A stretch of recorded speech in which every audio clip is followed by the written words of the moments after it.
In 1997, Eric Esch, better known as Butterbean, mounted to the ring for the IBA World Heavyweight title against Ed White. Shake hands. Good luck to both of you. Oh! Haymaker right hand by Butterbean. Gonna give Butterbean too many chances.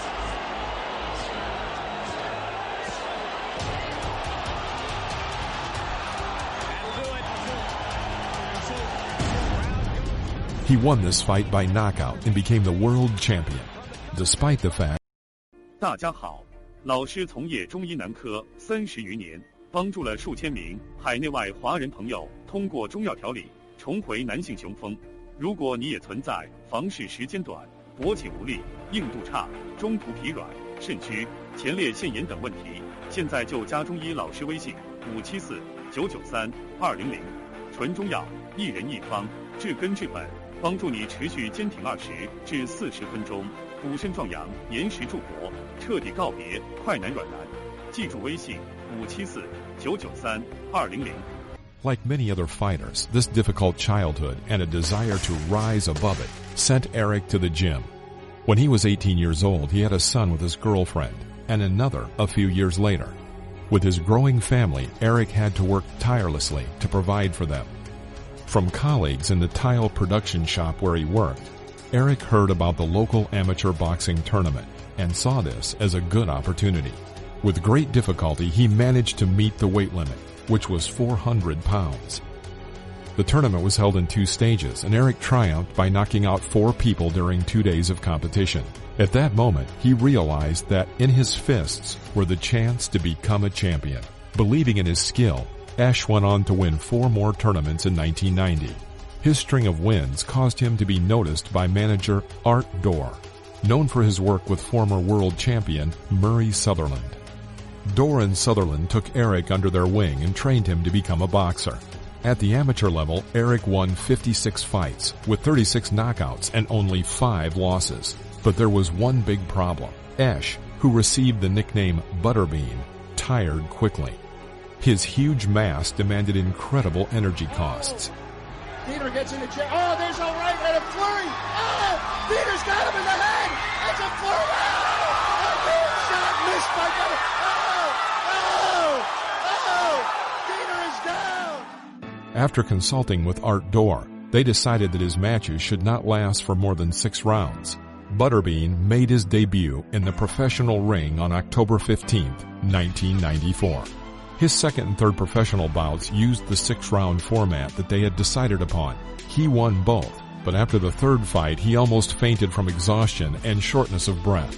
Art Dorr decided that 4 rounds was more than enough.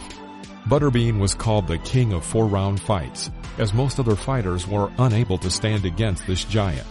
Most often, his rivals were novices or club-level fighters.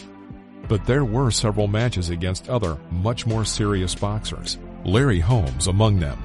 Regardless of his physical characteristics and weight, Eric had the talent to easily attract viewers. In professional boxing, Eric had 91 bouts with 77 wins, 58 of them by knockout. It would be impossible for us to show all of his fights in this video. Here are some of the best and toughest we could find. In the second video, we will go on to talk about Eric's exploits in sumo wrestling, the MMA, and kickboxing. Maybe next time when we go for our second title fight. Tyson says he wants to unify all the belts. If you win on Sunday night, this sets up a possible Tyson matchup. If he wants to get the belt, he's got to go through you. He's got to have this one too. Along with the WBC, if he wins those. Yes. The other belts. That's right. Okay, good luck to you this weekend. In 1995, Butterbean fought against the athletic Doug Norris, whom he previously defeated and intended to do so again. I'm going to comment on that. I'm really not. His right hand gets to the head of Doug Norris. Norris landed.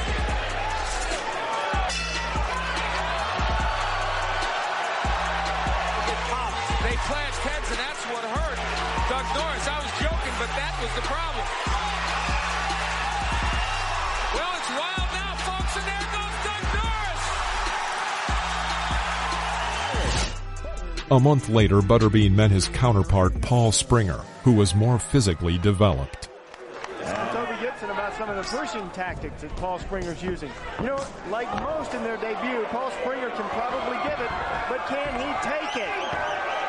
He just about lifted Paul Springer off the canvas, and this one is stopped right away. And Paul Springer with his post-fight comment, and Eric Butterbean Esch, who is just 8 fights now in a professional team. After some time, Eric decided to test the strength of bodybuilder Louis Monaco, who was only on his second bout in the professional league. Let's take a look at the tape. Quite well. You can see he's got a bodybuilder's physique. Just the opposite of Butterbean. He lands a good right hand. Oh, there goes Monaco. Second knockdown in this round. Good night. There goes Monaco. And I mean, there he goes. Well, that does it for this fight. Butterbean gets the job done. He threw 3 right hands and got 3 knockdowns. Well, he's a scary figure. In March 1998, Butterbean sought out a rematch against Cowboy Billy Eaton. Their first fight had been 6 months prior and had been the first draw in Eric's career. Strange action in this ring. Eaton resides in Kidder, Missouri, works at a Ford plant there. But Eaton does not use his legs the way I think he should. He can use them a little bit more. Look what Eaton should do, Oscar, is slide to his left. Slide to his left. Well, Bean caught him with a left hook and dropped him. Did it in the first round, and he was doing it again in this round. Eaton certainly looks to be in pretty doggone good shape as well. In trouble. Eaton is winning this round, but he did score the knockdown from Bean, so I feel it's a... How off balance he is, Oscar. Around, Eaton is about the business of working. Butterbean is trying to make Eaton fight his fight, though. Eaton should continue moving around using the ring. Bean's shape. Tribute to the commissioner. He's been in with a new nutritionist. And Eaton dropped again. He got nailed with 2 good punches. And walked into a left in the chin there. Square on the chin. All but over. Bean. Target practice. It's over now. It's all over.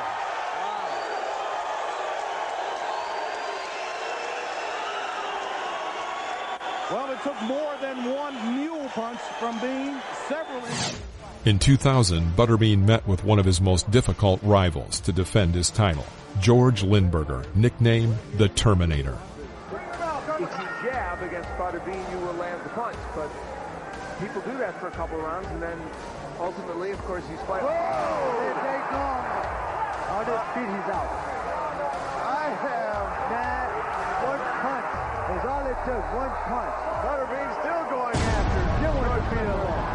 Because he told him he was good for the beer business. I don't know how quick that was. I think that was about the quickest knockout I've ever seen. That has to be the quickest knockout in person I've ever seen. He was good for the beer business. Finally, we return to 1999 to recall the fight between Butterbean and Bart Gunn. For some context, the Wrestling Federation had organized a new style of legit tournament in which there was no script and the fighters were fighting for real. Until this point, victory in the tournament had gone to Bart Gunn. Well, this may not last much longer. Oh, there it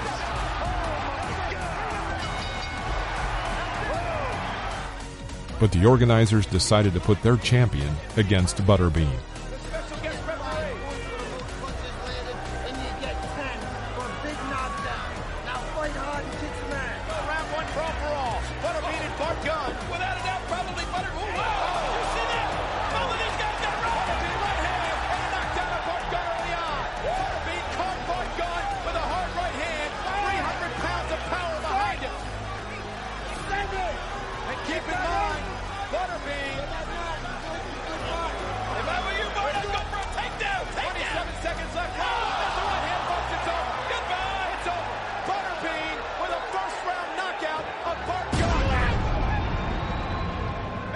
It took Eric just 35 seconds to knock out Bart.